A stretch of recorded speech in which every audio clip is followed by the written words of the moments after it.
crean entre los cubanos en el exterior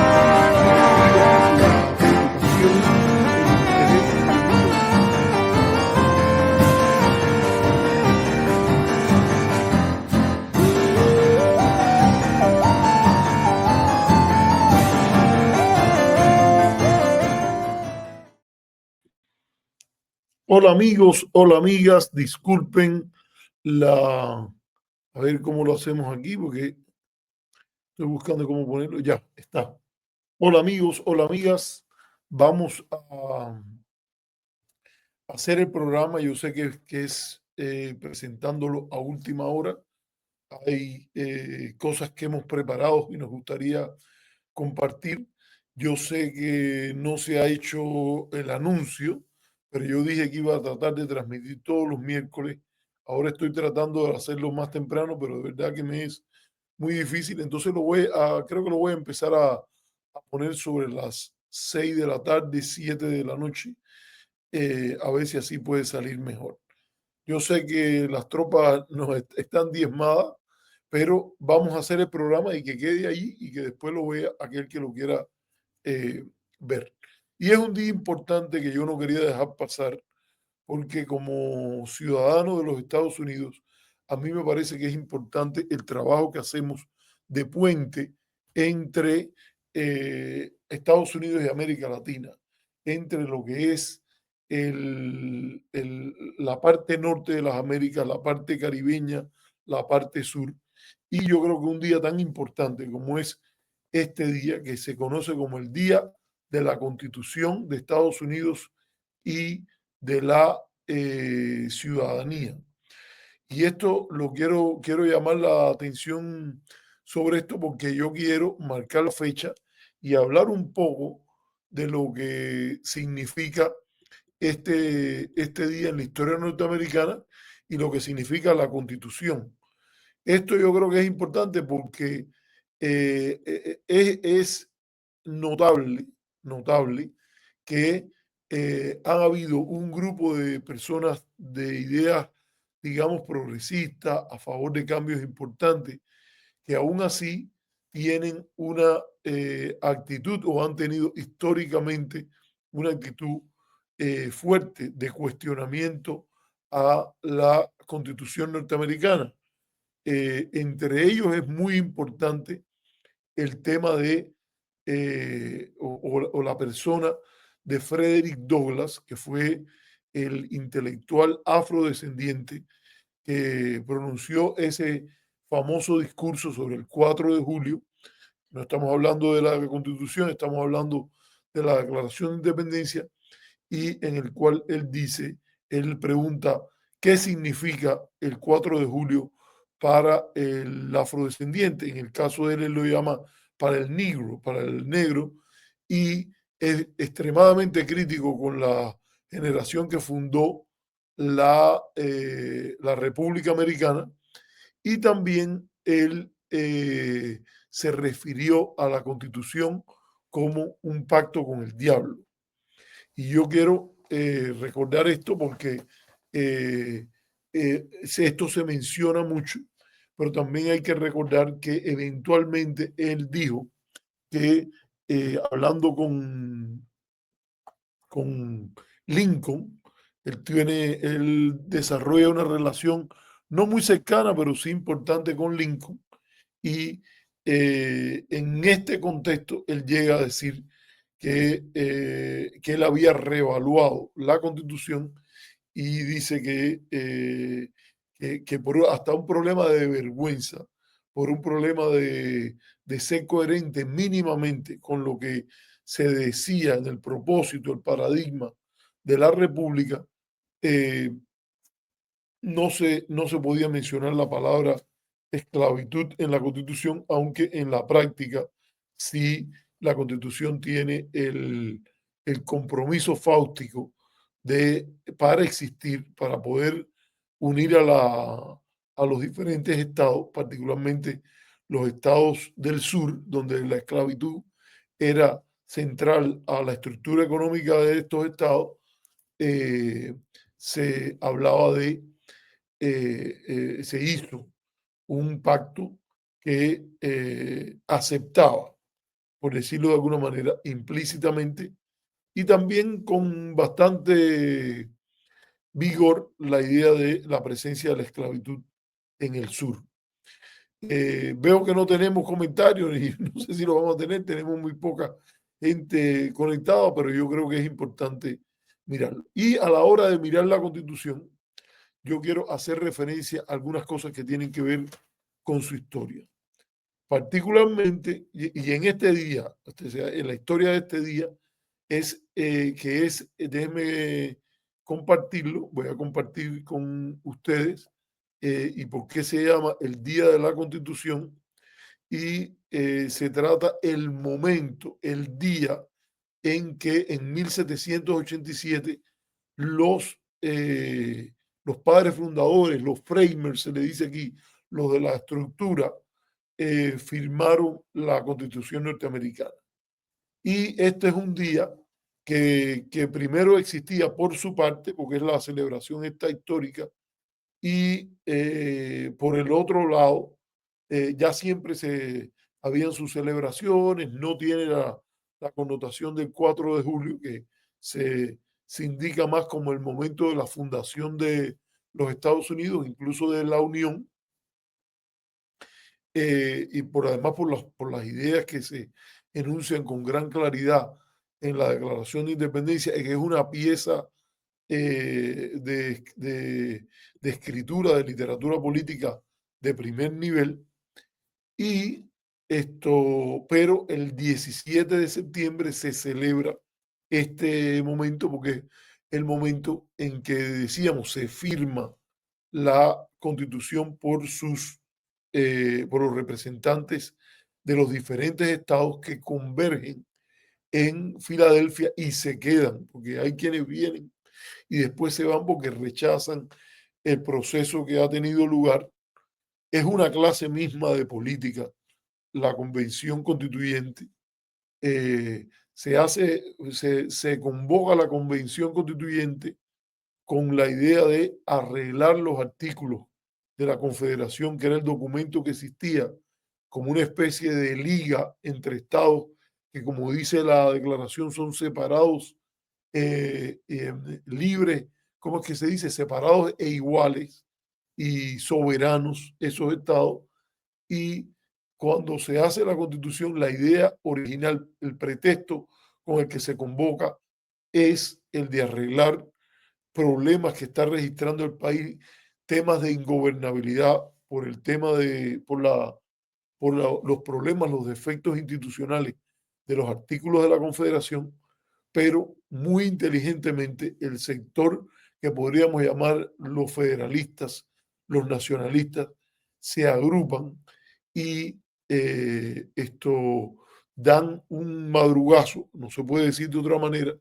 y básicamente echan a un lado los artículos de la Confederación. Los artículos de la Confederación dejan un legado, esto es importante decirlo, porque hablan es por la primera vez que se habla de los Estados Unidos de América como el nombre de la confederación que se ha creado. Se crean mandatos que no se pueden financiar, como el mandato de defensa del país, como el mandato de una política exterior común o una representación diplomática común. Por eso va a estar Jefferson en París y no va a ser, que es el autor, uno de los dos o tres autores fundamentales de la Declaración de Independencia, está en París representando a todas las colonias. Y con esos propósitos, con ese mandato que no está apropiadamente financiado, se lanza el proyecto. Y los proyectos a veces se lanzan así y hay mandatos que se adoptan aun cuando no hay el dinero o no se estructura la forma de financiarlo. El hecho que están se han dispuesto, se les ha dado una lógica, sirve mucho para después corregir por el camino y avanzar en el proyecto que se dicta. Y en este caso, el proyecto es la creación de una unión que originalmente es una liga de estados que actúan separadamente, pero con ese propósito, con ese enunciamiento de la unión, le da la oportunidad, primero con una convocatoria en Annápolis que no fructifica, y después con la convocatoria en Filadelfia, de reunirse para arreglar con la opinión de representantes de todos los 13 estados. Al final van solo 12 porque Rhode Island no manda delegación. Rhode Island es un estado muy interesante entre los estados fundadores de la Unión porque es el estado donde primero impera la libertad religiosa, que es un tema muy importante en aquel momento. O sea, no es el hecho de gente que se escapa de Europa a buscar tolerancia para su versión fundamentalista del cristianismo, como ocurre en Massachusetts. Rhode Island es una ruptura con Massachusetts de Roger Williams, que es el que lo funda, y de otro grupo de disidentes de la ortodoxia religiosa en Massachusetts, pero también lo hace un estado muy independiente. Es un estado también muy próspero por cierto, también ahí se establece los primeros verdaderamente grandes asentamientos judíos en los Estados Unidos, en Nueva York y también en Rhode Island, Providence. Incluso el presidente Washington más tarde va a escribir una comunicación a la sinagoga en la cual le va a explicar de Rhode Island, en la cual le da la promesa que Estados Unidos va a ser un país abierto a la inmigración hebrea. Entonces, ¿qué quiero decir? Primero, se reúnen ahí en Filadelfia y allí se dan a la tarea de crear un nuevo tipo de gobierno. Y ese nuevo tipo de gobierno va a ser una república federal. Y aquí yo creo que es importante porque se producen diferentes planes, que ahora yo no voy a ilustrar, en el cual tienen que resolver importantes diferencias. La diferencia entre estados grandes y estados pequeños. La diferencia también entre resolver el tema regional geográfico de la expansión hacia el oeste. Y hay algo que ocurre que es importante, es que en ese tiempo que se está discutiendo la Constitución, sale la llamada ordenanza o Northwestern Ordinance o la ordenanza sobre el Northwest, o sea, sobre el noroeste, en el cual se establece que cualquier expansión de los Estados Unidos a ese territorio sería agregando nuevos estados, no estados construyendo colonias de lo que fue originalmente las 13 colonias y los 13 estados. Y yo creo que es importante también que se, se estructura en esta expansión o en esta discusión en Filadelfia, como decía antes, el gran compromiso en torno a la unión del norte y el sur,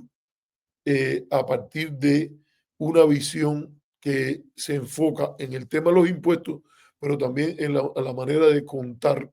para los votos en el Congreso a 3/5, o sea, 3/5 de otras personas, que en la práctica significa 3/5 de los que eran esclavos en ese momento. Hay un artículo en la revista Foreign Affairs de unos años atrás que yo recomiendo, que se llama The Original Sin, o sea, el pecado original, y es sobre lo que significa ese compromiso fáutico que los que perseveraban en la idea de mantener al país unido fueron en cierta medida forzados a adoptar, aunque naturalmente podían haber proclamado otra visión, crear una unión más limitada, porque políticamente es imposible pensar que se pudiese crear una unión con los sectores élites, y esto no justifica nada. Al contrario, por eso llamo a leer el artículo de Annette Gordon. Pero si la idea era, pensando en términos de política exterior, en términos de creación de un país unido, más allá de las 13 colonias, evitar la reproducción de un sistema internacional como europeo, donde se produjeran rivalidades entre los diferentes estados, posibles guerras, quedar a merced de la intervención extranjera, la división de actores internacionales de rango, como era el Imperio Español en el sur, que había recuperado la Florida a partir de su participación en, la, en la guerra de apoyo a las colonias americanas, o Francia, por ejemplo, que era un país con el cual Estados Unidos tenía, o la Confederación tenía un tratado de defensa mutua, o la propia Inglaterra, que se negaba a retirarse de importantes partes del territorio norteamericano a raíz de que la Unión no era capaz de cumplir sus compromisos internacionales. Usted tiene que ver las cosas en tonos más grises, no simple y llanamente como lo hace una versión más radical que acusa a los padres fundadores de ser simplemente cómplices de la esclavitud, etcétera, porque sí eran cómplices de la esclavitud en la mantención de ese sistema para que la Unión sobreviviera, pero no era que estaban tomando estas decisiones en un vacío, y esto nada justifica la esclavitud de otras personas. Yo soy judío, pero entiendo muy bien la famosa frase, no sé ahora de cuál de los padres fundadores es, de que dice, aquí hay un problema, si esas personas son seres humanos, nosotros no somos buenos cristianos, en el entendido que los valores de civilidad, los valores positivos que vienen asociados con la condición de ser un hombre de piedad, eh, esto de ser un hombre de virtud, es difícil entender eso de otra manera, de que la preservación de esa institución tan cruel, donde las personas eran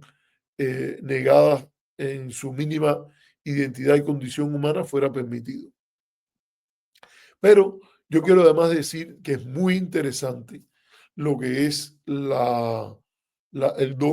proceso no solo de discusión de la Constitución, donde se adopta el elemento republicano con una discusión de muy alto rango en torno a la política que hay detrás, de ingeniería política, de diseño de un sistema para atender los problemas que había tenido la Confederación y la proyección al futuro. Esto que tiene que ver con la formación de la República, la discusión entre los estados y la idea de, en primer lugar, la creación. Fíjese que hay un contraste, una discusión que viene de que todas las 13 colonias son repúblicas ya, y adoptan formas a partir del estudio de la mejor teoría política de la antigua Grecia, de la República Romana, el estudio de la geografía de grandes, todos estos padres fundadores son gente muy bien educada. Hay que recordar que el gran, un pensador que siempre a mí me ha motivado mucho a estudiar y que considero una de las mentes más brillantes de esta época, que es el pensador conservador Edmund Burke, y que cuando él está hablando ante el Parlamento británico, él les dice, tengan cuidado con la subestimación que están haciendo de los colonos en rebeldía, o sea, las personas que en las Américas están luchando por la independencia, porque él les dice que los libreros de Londres le han contado que muchas veces se quedan sin libros de vender cuando llegan algunos enviados o personas de las colonias que pasan y buscan la mejor teoría política, lo último que se ha ido publicando en novela, en teoría política, en tratados, y que hay en las colonias una élite que está muy bien educada. Importante. Y entre esas personas va a destacar la figura de James Madison, uno de los, no luchó militarmente, pero había sido representante a la asamblea de los burgueses o de los representantes en Virginia, y también había sido representante en el Congreso Continental, muy cercano en esta operación política con George Washington, que es indiscutiblemente el líder de la Revolución Americana, de la Revolución de Independencia. Si usted va hoy, por ejemplo, a visitar, puede visitar en un área relativamente cercana,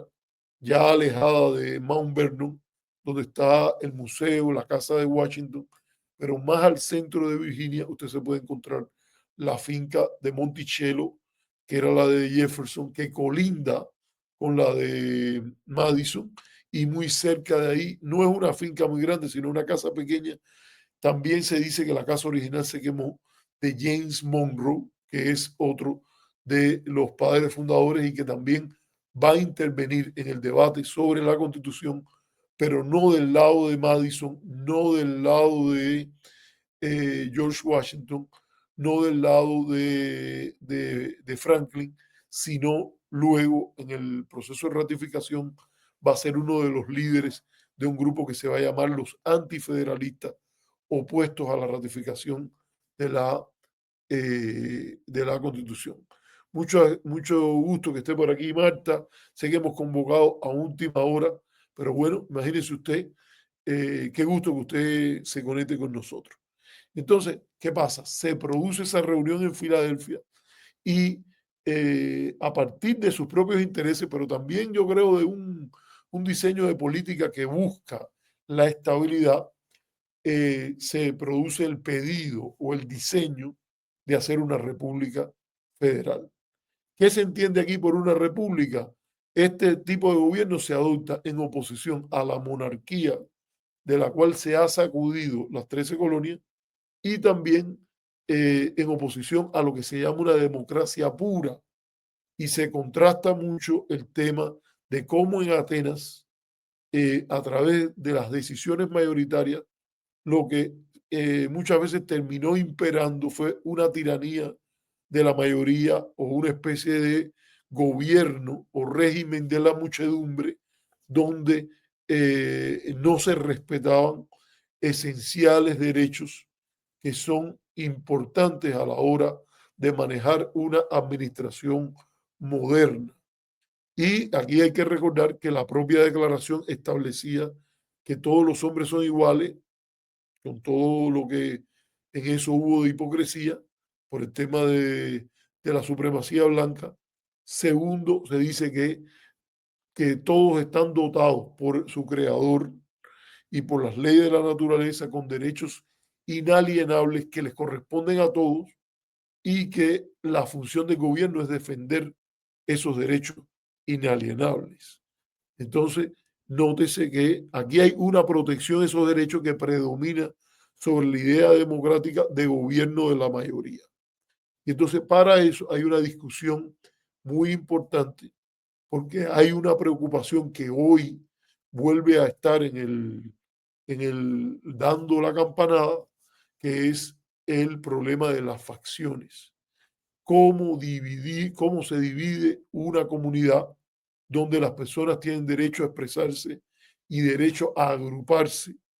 para promover sus ideas políticas, promover sus intereses, promover sus valores. Y por eso siempre hemos sido insistentes en la idea primera de esta fórmula de la república, que es que en lugar de que las personas tomen decisiones por sí mismos, más allá de los poderes locales, esto donde Madison está muy bien documentado sobre las repúblicas pequeñas, él dice que la solución es delegar la autoridad de la población, de los ciudadanos, en representantes. Después eso va a ser llamado democracia representativa, pero originalmente lo que se está hablando es de la idea de la república. Y ahí se habla la idea republicana como esencial, que ya existe por constituciones que hay en los 13 estados. Muchas veces ya hay el otro componente del republicanismo, que es la separación de poderes, y como parte de la separación de poderes, en este caso, se concibe la idea de un Congreso bicameral que tenga una Cámara baja y una Cámara alta que sean elegidas de diferentes formas, con formas de renovación en la cual hayan elementos importantes de continuidad, protección contra el cambio radical y está exentuando un solo estado. El estado de Pensilvania era el único que de esos 13 colonias, 13 estados, tenía un gobierno unicameral, que era en cierta medida por el carácter un poco más radical que tenían algunos de los que fundaron ese estado y que llegaron a la independencia de esa manera. Entonces, yo creo que es importante mencionar esto. Es importante también hablar de en los componentes del republicanismo más allá del poder delegado, que fíjense que por eso también está el colegio electoral. Cuando la gente te dice que no entiende el tema del colegio electoral, bueno, el colegio electoral está vinculado a la condición federal, que quiere decir que hay una parte de la soberanía en los estados y una parte de la soberanía a nivel de la Unión. Y lo otro es el elemento republicano, que no hay una confianza, hay un escepticismo sobre la sabiduría política del hombre común y por eso se dice que es mejor. Y en eso en lo cual yo también estoy de acuerdo, aunque voy a después explicar por qué a mí me gusta más, o no lo voy a explicar hoy, pero también lo digo, me gustan más los sistemas parlamentarios que un sistema presidencialista, pero en este caso era un sistema parlamentario a partir de niveles de delegación. Primero, las personas votaban por sus asambleas, por sus congresos estatales. Esos congresos estatales elegían originalmente a los participantes del colegio electoral y esos participantes del colegio electoral elegían el presidente. Después eso se fue cambiando, está la era Jackson, que ya se produce ya el voto universal masculino que se adopta en todos los estados, ya no con calificaciones de educación, riqueza, etcétera, pago de impuestos,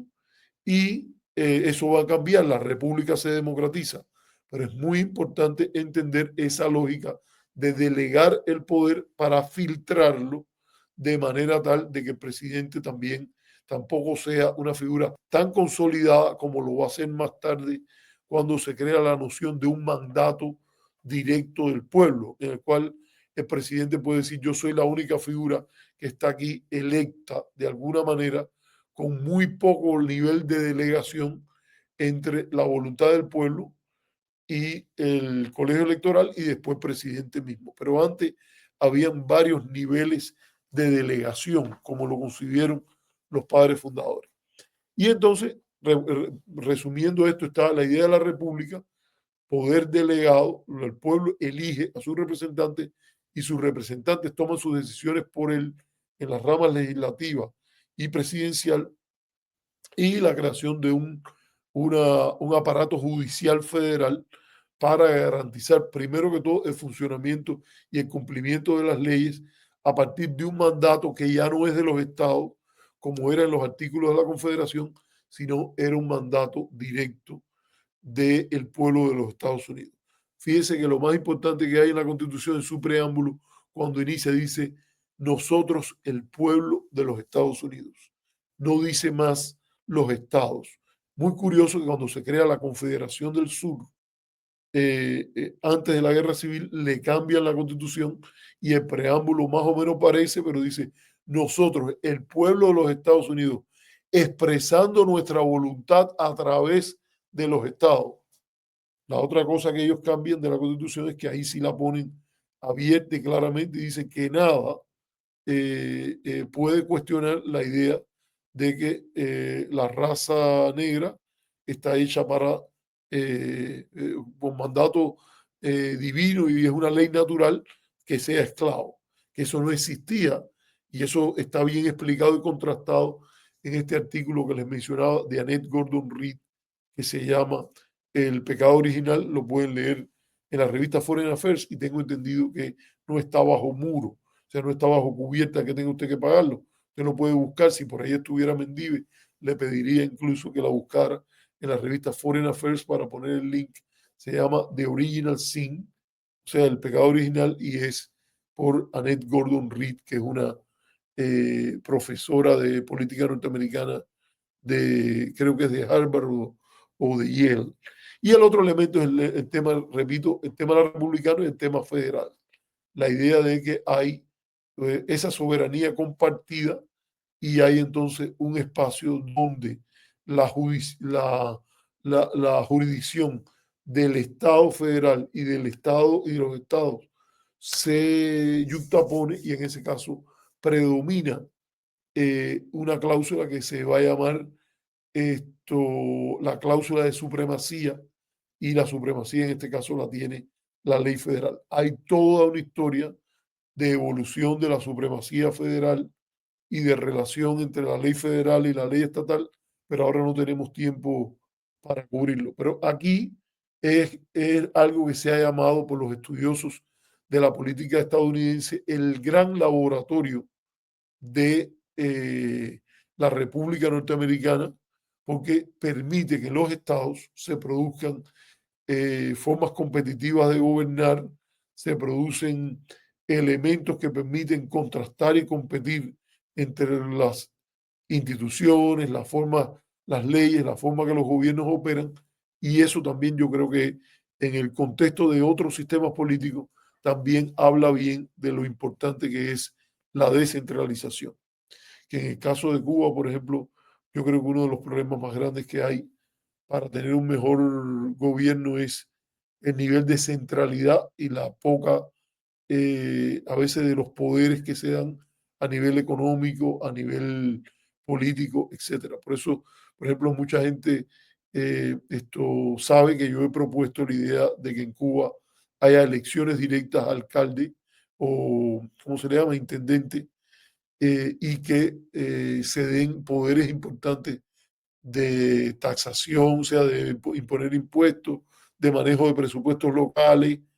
de esas cosas, sobre todo a nivel de los municipios, y eventualmente creo que eso debe ir yendo a la provincia, y es una reforma política y también con, primero, reforma económica con reforma política que puede pensar una transición ordenada a un sistema político más abierto, más democrático en el contexto cubano. Bueno, eso yo creo que era la primera cosa que yo quería cubrir. Un tema central en esta cuestión del orden político es el tema de las facciones. Se produce un grupo de artículos que son de lo mejor y más importante de la teoría política a nivel mundial, que es los papeles de federalista, donde tres grandes norteamericanos intelectuales, políticos, muy bien preparados, que son John Jay, Alexander Hamilton y James Madison, para el proceso de ratificación de la Constitución en el estado de Nueva York, ponen su pluma al servicio de esa causa y escriben lo que aparentemente son unos panfletos o, o instrumentos de agitación para que la gente, para que el pueblo que vota adopte, apoye la idea de la Constitución, pero que se convierten en tratados importantes de estudio de la ingeniería política, porque tratan temas que son centrales no solo a los Estados Unidos, sino a el funcionamiento, creación y manejo de la política en cualquier lugar del mundo. Y aquí llamo la atención, ellos mismos lo hacen de una manera muy original. En momentos recuerdan las grandes teorías, por ejemplo, la separación de poderes de Montesquieu. También, mira, ya llegó Mendive y nos puso el artículo aquí, que es este mismo que está ahí, America's Original Sin, o sea, el pecado original de los Estados Unidos. Y ahí yo creo que es importante bueno, ya hablé del artículo, pero déjenme retornar al tema de los papeles federalistas. Y en los papeles de federalistas, particularmente en algunos de ellos, pero que se concatenan uno con el otro. Por ejemplo, el federalista número 50 es muy importante para entender el 51, donde se explica muy bien la separación de poderes, la idea de que al crear un gobierno usted tiene que darle al gobierno poder de gobernar primero y después tiene que crear formas de controlar ese gobierno para que no se vuelva tiránico. Hay premisas para mí que son muy válidas, como la idea de que el gobierno no es de ángeles, por tanto es de hombres que potencialmente tienen la posibilidad de la corrupción, y en cierta medida yo creo que viaja mucho esa idea de que hay que ser escéptico de todo poder, y en este caso la idea de separación de poderes, la idea después de balance y contrapeso, que es una desviación de la separación de poderes. Por ejemplo, cuando se crea el veto presidencial, que en la legislación, o sea, las leyes las hace el Congreso, pero una vez que el poder está dividido entre las dos ramas, entre las dos cámaras, si un proyecto de ley pasa a las dos cámaras, aunque ya pase con una versión única, todavía hay otra rama, el presidente, que lo puede vetar. Hay también la idea de que la legislatura es el órgano más cercano al pueblo, donde ocurre la deliberación, que es una práctica tan importante asociada a la libertad de expresión, la libertad de pensamiento y sobre todo a la idea de la deliberación, la discusión de esas personas más selectas discutiendo las leyes, y aún así se crea como contrapeso, como balance a lo que pasa en la Cámara, a lo que pasa en el Senado, el veto presidencial. Pero como ese es el último de la última autoridad para legislar, está en el Congreso, se crea la idea de supermayorías por las cuales el Congreso tendría la última palabra y puede, por una votación de 2/3 sí, de 2/3 vencer un veto presidencial. Así que yo creo que eso es importante y que se puede leer, pero hay algunos de los papeles de federalistas que yo creo que son esenciales para entender la política, y uno de los más importantes al cual me voy a referir por el tema de hoy es el federalista número 10. Yo creo que nada más importante hoy que rendir homenaje a Madison en el Día de la Constitución, evocando este artículo, porque estamos viviendo problemas que tienen que ver con el manejo de las facciones en el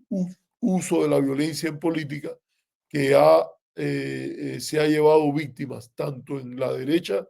como en la izquierda, y es objeto de profundas reflexiones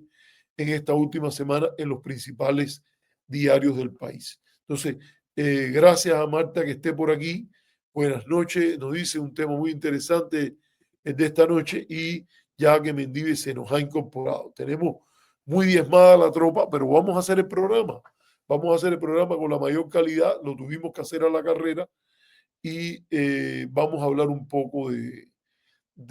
este tema. Vamos a tomar ahora un pequeño receso y regreso rápido para continuar. Ahora voy a hablar del papel federalista, el tema de las facciones y el tema de la violencia que estamos viviendo hoy de corte político con el asesinato repudiable, no se puede decir de otra manera, de el activista, agitador, se puede decir de alguna manera, del movimiento MAGA, Make America Great Again, el movimiento del presidente Donald Trump, y que en la Universidad de Utah fue asesinado de un balazo, de una manera cobarde, artera, miserable, que no puede menos que ser repudiado, más allá de las coincidencias o disidencias, en mi caso mucha disidencia, con las posiciones de el asesinado Charlie Kirk. Pongamos el recesito y regresamos en un minutito.